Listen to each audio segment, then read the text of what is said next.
Now, a Caribbean mom's table is a collection of traditional recipes and modern dishes, and the author, Dorel M Callender, is here to talk about her cookbook. Good morning. Welcome to Smile Jamaica. It's so great to meet you. Thank you. I have to admit that I am not a kitchen person, so I don't cook. And this book will make you a kitchen person. Well, I was looking through the book and I saw some stuff that what do you talk about? Right. Well, let me start by why you wanted to do this in the first place. Okay. Why did you want to put this together? My husband, who's dead, and I were living in Canada 50 years ago, just married. He wanted Caribbean food, and I was a Jamaican. I knew how to cook Caribbean food. However, he talked about titterite and sauce and all those things. Didn't know anything about that, and he didn't know about ackee and saltfish. And I said, okay, let me get a cookbook. There was none. So we just had to call relatives, write relatives, start a recipe book, start a collection. And so over 50 years of marriage, this book has emerged. This must have taken one whole heap of research, because it's not only Jamaican and Grenadian recipes. You've put recipes from all over the Caribbean. Yes, but you have to remember, I have traveled there, worked there, and while I'm working and living in Grenada, say, I am getting my recipes. Bahamas is a place I spent weeks in people's kitchens. I was from the Organization of American States. I worked for them for years.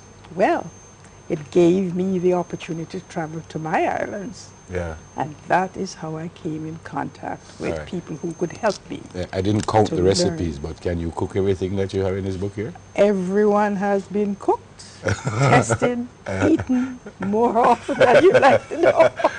Wait no moment, man. What is ripe banana soup? Oh, I tried to get the traditional recipes in, but I wanted to get modern things going. I wanted to be able to use what we have on the table, and I wanted to do the fusion thing for all the young people and for the future. Ripe banana is exactly what it says. Ripe banana It doesn't soup. taste that sweet as you might think, and the touch of rum does a lot for it, okay? It's so like it's a rum you like more than mommy than I mean, I do my thing in that department. you have about 4 codfish recipes, but you have one called codfish versatile. Yes. Which is? That is a Grenadian uncle of my husband. And I swear to you, every time we went to Grenada, we had 10 codfish recipes from 10 different aunties and uncles. And his he called versatile, simply because he served it with everything under the sun. He just didn't serve it as soup. And it is truly versatile. But, you know, if you look carefully at it, it is something that Jamaicans do a lot of. Okay. He just does more of cooking and adding more things. Curry is the little thing in his recipe. Okay. You have traditional, you have non-traditional. What is there anything in the book that you just came up with yourself? Oh yes. Yeah? The soup. The ripe banana soup. Oh was, yes. That was my creation. I have a nice new recipe in there on the soursop. And I did a lot of work on the mango mousse and the mango cheesecakes. Mango cheesecake. Yes, you guys have to get into that. No, was this a trial and error thing? Or did you just sit one day and say, No, let me see if I could do all of these recipes have been done over the 50 years of our marriage. People who have been to my house will recall that some of them I have served. But in the last 2 years after my husband died, because this is a tribute to my husband, who really wanted this book, because he wanted the grandchildren to be sure to eat Caribbean cooking. Yeah. And to Norma Shirley, who encouraged me, and that is where... And you're doing something... Yes, I'm doing something with Norma Shirley tonight.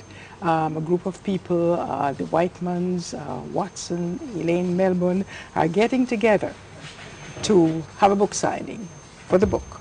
And the proceeds are going to go to the Norma Shirley Foundation. Okay. And I'm very pleased to be doing that. Yeah, great. You also have a couple of lobster dishes, but there's also one lobster Caribbean. Yes. And that's made how? That is, again, my rum. Broiled, seasoned pimento and rum. And those are the two, I think, special ingredients that you're going to find in The that. moment it look like most of your recipes have a little rum in it. No. It's interesting. No, the rum punch, you know. No. What is oil down? Oil down, simply put, is Jamaican rundown. Why the Grenadians call it oil down, don't ask me. Yeah, and another interesting one, last minute one pot gumbo. Right. Well, you know, the one pot is traditional in all of the Caribbean, beginning with the Arawak Indians or the Caribbeans, all through Spanish, English, Yeah. African, one pot is Yeah. there. Where can we get But- the book? Where can we get the book? You can get the book through Elaine Melbourne, and later on it will be on Amazon.com. Yeah, and you really just want families to have this. This is Yes, I want especially the young people to go into the kitchen and cook, knowing that every single bite that they eat in this country is fusion, is traditional, is history, 500 years of history, and I want them to do it. Thanks, Because I ma'am. don't want to be overwhelmed by North America and any other culture. Thank you. Thanks, ma'am. Great to meet you. Great to meet you too. Fantastic work. Okay. Dorel Callender, author of A Caribbean Mom's Table.